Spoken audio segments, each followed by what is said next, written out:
Sir ఈ రోజున ఈ 2 నెలల పరిపాలన కూటమి ప్రభుత్వ పరిపాలన చూస్తున్నాం.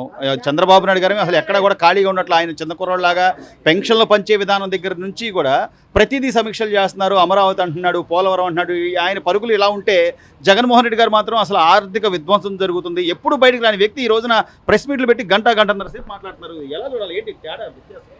జగన్మోహన్ రెడ్డి అనే వ్యక్తి చంద్రబాబుని విమర్శించడానికే వచ్చిన ప్రతిపక్ష నాయకుడిగా వచ్చాడు, కానీ మరో విధంగా కాదు. ఎందుకంటావా, జగన్మోహన్ రెడ్డి పాలనలో మనం ఎన్నడూ చూడని విధంగా సిపిఐలు కానీ సిపిఎం వాళ్ళు కానీ మిత్రపక్షాలు ఎవరన్నా ఉంటే హోదాలో ఉన్న విమర్శించడం వాళ్ళ హక్కు. వాళ్ళని ఏదైనా మాట్లాడచ్చు, వాళ్ళు చేసే బాధ్యత హోదాలో ఉన్న వాళ్ళదే. జగన్మోహన్ రెడ్డిని గురించి ఏదన్నా మాట్లాడితే నైట్కి నైటు జీబోస్తాం, పోలీసులు వేసుకెళ్తాం, వాళ్ళ అరికాలు కోటింగ్ ఇస్తాం. అట్లాగే వాళ్ళ ఎంపీ రఘురామకృష్ణరాజుకు జరిగిందిగా, చూశారుగా. మరీ ఇంత పాలన మీరు మీడియాగా ఉన్నారు, మీరు ఇటువంటి పాలన కూడా ఎక్కడన్నా చూసారా? ఎవరన్నా మాట్లాడగా ఎట్లా మాట్లాడతారండి? ఈ రోజున చూస్తే ప్రకటన చేశాడు, నా ఇంట్లో ఎలుకలు పట్టిస్తానికి 1,39,00,000 అయినాయని చెప్పేసి పేపర్ ప్రకటన. ఎక్కడి నుంచి ఎన్ని ఎలుకలు పెట్టితే నీకు 1,39,00,000 అయినాయి? ఇటు చూస్తేనేమన్నా ఎవరు నమ్ముతారు? ఇటు చూస్తేనేమన్నా మందు సీసాల్లో ఎలుకలు లారీల్లో దూరి మందు సీసాలు లాగేసినాయి అన్నారు. అటు చూస్తేనేమన్నా మరి ఉడతలు తీగలు వైర్లు కొట్టేసినాయి అంటున్నారు, తేనెటీగలు రథాలను కాల్ చేసినాయి అంటున్నారు. ఇది ఏ విధంగా నమ్ముతాము? ఎవరు నమ్ముతారు? అందుకని చంద్రబాబు నాయుడు మరి గెలుస్తాడన్న ఊహతోనో ఎట్టనా కానీ జూలు విప్పి దూకిద్ది ఎల్లో సింహం అన్నట్టు ప్రజలు ఒగ్గబట్టుకొని ఉండి ఆగి అరాచకాలన్నీ చూసి గుప్పిట్లో పెట్టుకొని ఓటు అనే ఆయుధంతో సమాధానం చెప్పారు జగన్మోహన్ రెడ్డి. కానీ అదే జగన్మోహన్ రెడ్డి ఏమంటాడంటే, ఈ రోజున నేను ఆ పథకం అని ఈ పథకం అని బటన్లు నొక్కాను, ప్రతి అమ్మ పేద అక్కల అందరికీ వేసాను, వాళ్ళ అభిమానం అంతా ఈ రోజున ఏమైపోయిందో తెలియట్లేదు. వాళ్ళకి తెలుసుకండి ఏ బటన్ నొక్కేది, ఎక్కడ మీరేం చేసేది, ఎట్లా చేసేది, ఎలా తిరిగి వసూలు చేసేది మొత్తం తెలుసు. ఇప్పుడు ఈ బూతుల మంత్రి కొడాలి నాని ఉన్నాడు, వంశీ ఉన్నాడు, ఈ మరి అనిల్ ఉన్నాడు, మరి రోజా ఉంది. వీళ్ళందరూ ఏమైపోయారు? ఎన్ని మాటలు చెప్పిన వాళ్ళు, జగన్ గొప్ప దెబ్బ అన్నోళ్ళు ఏమైపోయారు? వీళ్ళందరూ ఎక్కడికి పోయారు? ఏరి చెప్పరు ఇప్పుడు? కనీసం ప్రజలు ఆలోచిస్తారనే ఆలోచన కూడా ఉంది. అంటే పిన్నెల్లి రామకృష్ణారెడ్డి ఈవీఎంలు పగల కొడితే ఆయన్ని బలకరించడానికేమో విమానంలో అత్యవసరంగా వెళ్ళాడు. అది సొంత బాబాయ్ చనిపోతే రోడ్డు ప్రయాణం మీద దాదాపు 16-18 గంటలు ఆయన రోడ్డు ప్రయాణం మీద వెళ్ళాడు. ఈ తేడా కూడా ప్రజలు గమనించారు అనుకున్నాడంటారా? జగన్మోహన్ రెడ్డి గారు చాలా మంచి వ్యక్తి అండి. ఎట్లా అంటారేమో, బాబాయిని చంపినప్పుడు అవినాష్ రెడ్డిని అరెస్ట్ చేస్తానికి వెళ్తే లా అండ్ ఆర్డర్ ప్రాబ్లం వచ్చింది. అదే చంద్రబాబు నాయుడు గారి మీద కేసు పెట్టి నంద్యాల నుంచి అరెస్ట్ చేసి తీసుకొచ్చినప్పుడు రాజమండ్రికి ఎన్ని గంటలు పట్టింది? ఒకసారి మీరు కూడా ఆలోచించండి.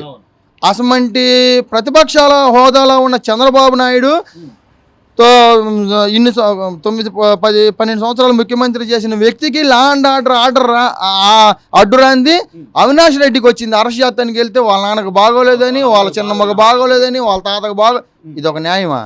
ఇది ఒక ధర్మమా? సో ఎన్ని చూసే మ్యాండేటరీగా జనాలు 9-11 సీట్లకు కూర్చోబెట్టారు కదా. 11 సీట్లకి జనాలు అదే చెబుతున్నా కదా, జనాలు ఓటు అనే ఆయుధంతో మా మావయ్య అన్నాడు అసలు సింగల్ నెంబరే వద్దన్నాడు, కానీ ఎట్టగొట్ట 2 ఒకట్లు ఇచ్చారు. 2 ఒకట్లు అంటే 11. జనాలు తెలుసు 11 సీట్లు గెలిచారు కాబట్టి కనీసం ప్రతిపక్ష హోదా ఉన్నా లేకపోయినా అసెంబ్లీకి వెళ్ళి ప్రజల తరపున మాట్లాడాల్సిన బాధ్యత అయితే ఉంది. అసలు నువ్వేమన్నా ఆ రోజు నీకు 23 సీట్లు ఉన్నాయి, నేను 5 సీట్లు తీసుకుంటే నీకు ప్రతిపక్ష హోదా కూడా ఉండదు.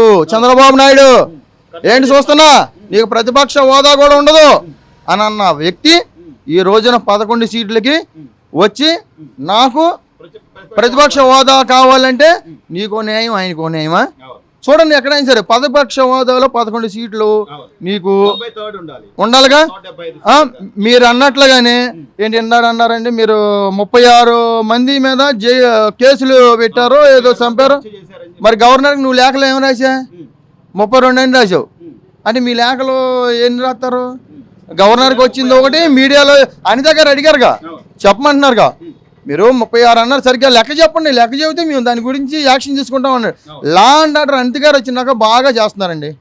సో ఇదంతా ప్రజలకు తెలుసు, ప్రజలు ఏది చెప్తే అది నమ్మేసి నిజమా అని చెప్పి భయప్రాంతులకు గురయ్యి లా అండ్ ఆర్డర్ దెబ్బతింటదేమో అని ప్రయత్నాలు చేస్తే చంద్రబాబు నాయుడు గారు వాళ్ళు చేసినట్టు మనం కూడా చేస్తే కుక్కకి మనకి తేడా లేదు.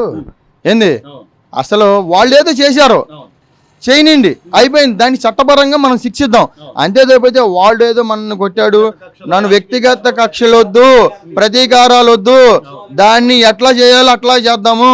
ఈ రోజున టీడీపీ ఆఫీస్ మీద దాడి చేసినప్పుడు మన ఇక్కడ ఎస్ఐలు కానీ వాళ్ళందరూ కూడా చూసి చూడనట్టు పోయిన పోలీసులు వచ్చి కూడా నాకు తెలవదన్నట్టు చేస్తే ఈ రోజు విజయ్ కుమార్ రెడ్డి గారు ఇంకా లోకేష్ గారు వాళ్ళందరూ సస్పెండ్ చేశారుగా. చట్టం అనేది ఉండిద్ది, న్యాయం అనేది ఉండిద్ది, చేసుకుంటా వెళ్ళిద్ది, ఉంటది, లేకుండా ఉండదు. విర్రవీగితే ఎట్లా ఉండిద్ది, నువ్వెంత నేనెంత అంటే తాడిందని ఇవ్వడం దాని తలదాన్ని ఇవ్వడం ఉంటాడు. సో చివరిగా సార్ ఈ రోజున అంటే అనేక సమస్యలు ఉన్నాయి, ఎన్నో సవాళ్ళు ఉన్నాయి చంద్రబాబు నాయుడు గారు కానీ లేకపోతే కూటమి ప్రభుత్వానికి కానీ. ఈ రోజున పవన్ కళ్యాణ్ గారు కూడా ఆయన వర్క్ చేసుకుంటూ వెళ్తారు డిప్యూటీ సీఎంగా. ఎన్నో సమస్యలు ఉన్నాయి. వీళ్ళు కేంద్రం దగ్గర నుంచి నిధులు తీసుకొచ్చే అంశం కానివ్వండి, లేకపోతే పరిశ్రమలు తీసుకురావాలనే ఇది కానివ్వండి, ఇలా పరుగులు పెడుతుంటే సరే నువ్వు ప్రతిపక్ష హోదా ఉన్నా లేకపోయినా నువ్వు సహకరించాల్సింది పోయి ఎక్కడెక్కడ అడ్డుపడటం ఎంతవరకు మేము అడ్డుపడతాం అంతే, మేము చేస్తాం.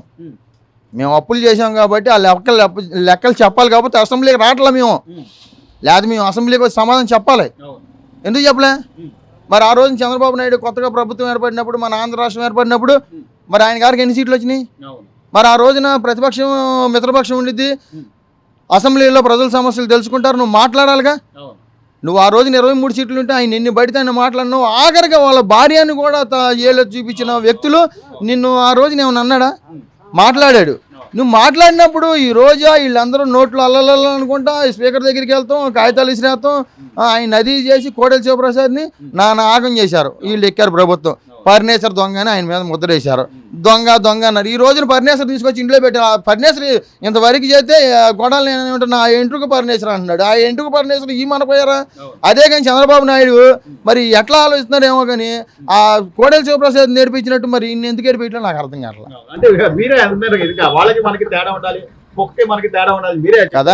కదా అసమంటోడు చంద్రబాబు నాయుడు, అసమంటోడు లోకేష్, వీళ్ళు మానవతా దృక్పథంగా వెళ్దాం అంటున్నారు. కాబట్టి ఇంతవరకు ఇన్ని ప్రభుత్వం వచ్చినా కూడా ఇంతవరకు గొడవలు లేకుండా ప్రశాంతంగా ఉందంటే అదే కానీ వైసీపీ వచ్చినట్టు ఈ పారికి ఎన్ని అల్లర్లు, ఎన్ని విధ్వంసాలు.